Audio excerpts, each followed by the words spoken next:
ना गिन के दिया ना तोल के दिया, जब भी दिया मेरी मैया ने दिल खोल के दिया। जय माता की। दोस्तों आज की वीडियो में हम बात करने वाले हैं वैष्णो देवी से जुड़े 8 रहस्यों के बारे में कि कहां पे माता वैष्णो देवी का जन्म हुआ, माता वैष्णो देवी के माता पिता कौन थे, किसने मंदिर का निर्माण करा। इसके अलावा कई सारे रहस्य हैं जो आज की इस वीडियो में आप जानने वाले हैं। तो वीडियो को अंत तक देखिएगा और कमेंट बॉक्स में जय माता दी जरूर लिखिएगा। तो चलिए वीडियो को शुरू करते हैं। वीडियो शुरू करने से पहले एक रिक्वेस्ट है, अगर अभी तक आपने हमारे चैनल को सब्सक्राइब नहीं किया है तो चैनल को सब्सक्राइब कर लीजिए, बेल आइकन को प्रेस कर दें क्योंकि हमारे चैनल पर ऐसे ही इन्फॉर्मेटिव वीडियो बराबर अपलोड होते रहते हैं। वैष्णो देवी का जन्म। हिंदू महाकाव्य के अनुसार माँ वैष्णो देवी का जन्म भारत के दक्षिण में रत्नाकर सागर के घर में हुआ था, जो कि लंबे समय से निसंतान थे। और देवी बालिका के जन्म से पहले ही रत्नाकर जी ने एक वचन ले लिया था कि बालिका जो चाहे वो करेगी, उसकी इच्छा में कभी भी कोई भी रुकावट वो नहीं बनेंगे। वैष्णो देवी की बचपन का नाम त्रिकुटा था। बाद में विष्णु के अंश से जन्म लेने के कारण वे वैष्णो देवी कहलाई। त्रिकुटा और रामेश्वरम। रत्नाकर सागर की पुत्री जब 9 वर्ष की थी तब उनको पता चला कि भगवान विष्णु ने राम के रूप में जन्म लिया है। तो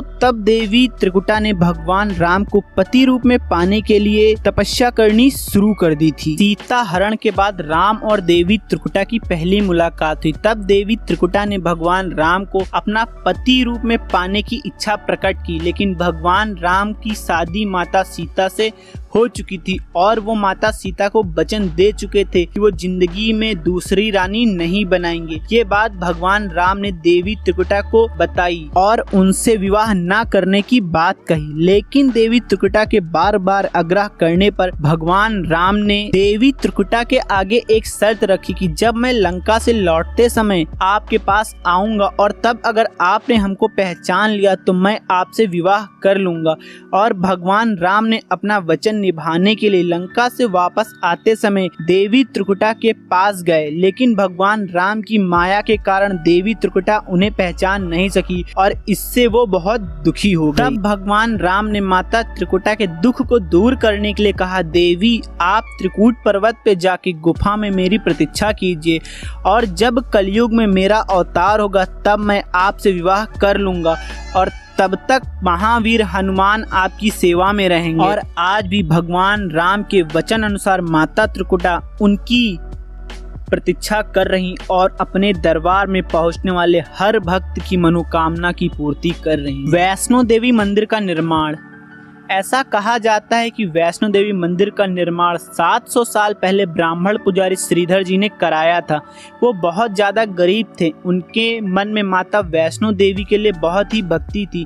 ऐसा कहा जाता है कि एक दिन पंडित श्रीधर के स्वप्न में आके माता वैष्णो ने भंडारा कराने के लिए कहा। स्वप्न के अनुसार श्रीधर जी ने भंडारा कराने का प्रण लिया और भंडारे का आयोजन किया और श्रीधर जी ने सभी को भंडारे का निमंत्रण भी दे दिया, लेकिन श्रीधर जी बहुत गरीब थे। भंडारे के लिए लोगों ने उनकी मदद तो की थी लेकिन वो पर्याप्त नहीं थी, जिससे श्रीधर जी बहुत चिंतित थे कि इतने कम सामान में भंडारा कैसे पूर्ण होगा। इस कारण पंडित जी को रात भर नींद भी नहीं आ पाई थी। अब श्रीधर पंडित जी ने सब कुछ माता वैष्णो देवी के भरोसे छोड़ दिया था कि अब माता रानी ही हर चीज की पूर्ति करेंगी। भंडारे के दिन लोग श्रीधर जी के घर पहुंच गए और माता रानी के चमत्कार के कारण सभी लोग श्रीधर जी की कुटिया में बैठ गए और फिर भी कुटिया में जगह बची हुई थी। इसके बाद पंडित जी की चिंता बढ़ने लगी कि कैसे इतने लोगों का भोजन कराया जाएगा। इतने में ही श्रीधर जी ने एक बहुत ही सुंदर कन्या जिसके चेहरे पे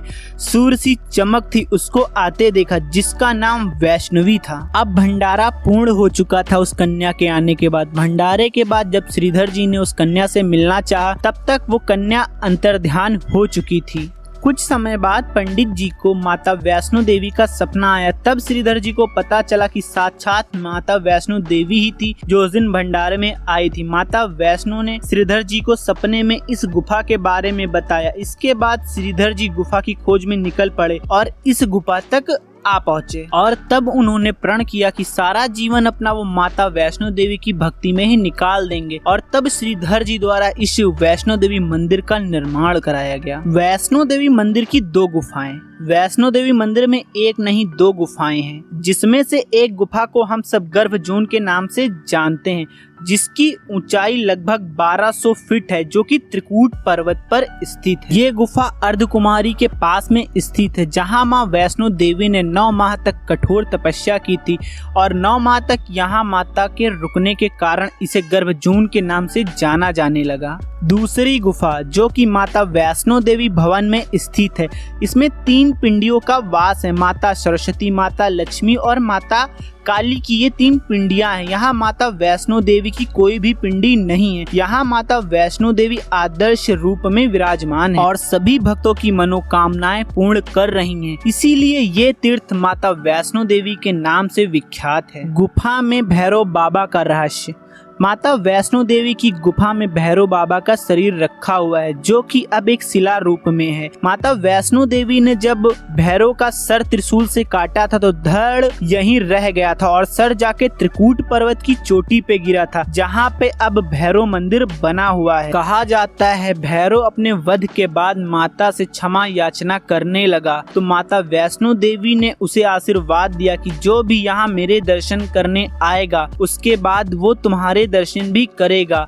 बिना तुम्हारे दर्शन के हमारे दर्शन का फल किसी भी भक्त को नहीं मिलेगा। तब से जितने भी भक्त माता वैष्णो देवी के दर्शन करने जाते हैं तो वो भैरव बाबा के भी दर्शन करने जाते हैं। अगर आप भी कभी वैष्णो देवी की यात्रा पे जाते हैं तो भैरव बाबा के दर्शन जरूर करें। महाभारत के युद्ध से पहले वैष्णो माँ की पूजा। महाभारत जो कि पांडव और कौरवों के युद्ध का वर्णन देता है, इसमें भी माँ वैष्णो देवी पूजा का वर्णन मिलता है। इसमें श्री कृष्ण भगवान के कहने पे अर्जुन ने माता की पूजा की थी और माता वैष्णो देवी अर्जुन पे प्रसन्न होकर अर्जुन को दर्शन दिए थे। तब अर्जुन ने एक स्तोत्र के साथ माता की स्तुति की। नई गुफा का निर्माण। माता वैष्णो देवी के दर्शन के लिए अभी जिस रास्ते का उपयोग किया जाता है वो गुफा में पहुंचने का प्राकृतिक रास्ता नहीं है। भक्तों की बढ़ती संख्या को देखकर 1977 में नए रास्ते का निर्माण किया गया था। वर्तमान में सभी भक्तों को इसी रास्ते से दर्शन कराए जाते हैं और यहाँ पे एक नियम भी है, जब भक्तों की संख्या 10,000 से कम होती है तो भक्तों के लिए पुरानी गुफा, मतलब जो प्राकृतिक रूप से माता वैष्णो देवी की गुफा है, वो गुफा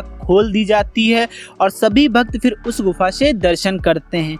लेकिन बहुत ही भाग्यशाली लोग होते हैं जिनको इस गुफा से दर्शन करने का सौभाग्य प्राप्त होता है। अगर आप भी इस गुफा से दर्शन करना चाहते हैं तो दिसंबर के जनवरी के बीच में जो भक्तगण होते हैं उनकी संख्या काफी कम हो जाती है, तब ये गुफा कभी कभी ओपन की जाती है, तो आप भी इससे दर्शन कर सकते हैं। वैष्णो देवी मंदिर का चढ़ावा।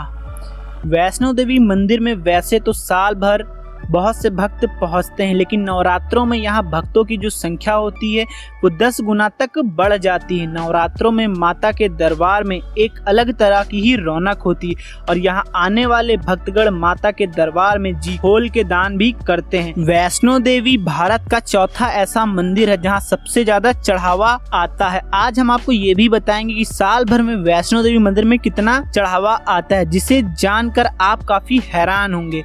वैष्णो देवी मंदिर में 500 करोड़ तक का वार्षिक चढ़ावा आ चुका है। इससे आप अंदाजा लगा सकते हैं कि माता वैष्णो देवी के प्रति भक्तों में कितनी आस्था है। लाखों श्रद्धालु हर साल माता वैष्णो देवी के दर्शन करने पहुंचते। तो आज की वीडियो में बस इतना ही। तो कैसा लगा आज का हमारा ये वीडियो कमेंट सेक्शन में बताएं जरूर। और अगर अभी तक आपने हमारे चैनल को सब्सक्राइब नहीं किया है तो चैनल को सब्सक्राइब कर लें, बेल आइकन को प्रेस कर दें, क्योंकि हमारे चैनल पर ऐसे ही इन्फॉर्मेटिव वीडियो बराबर मिलते रहते हैं। मिलते हैं आपसे दूसरी वीडियो में, तब तक के लिए जय। And press the bell icon. Never miss an update.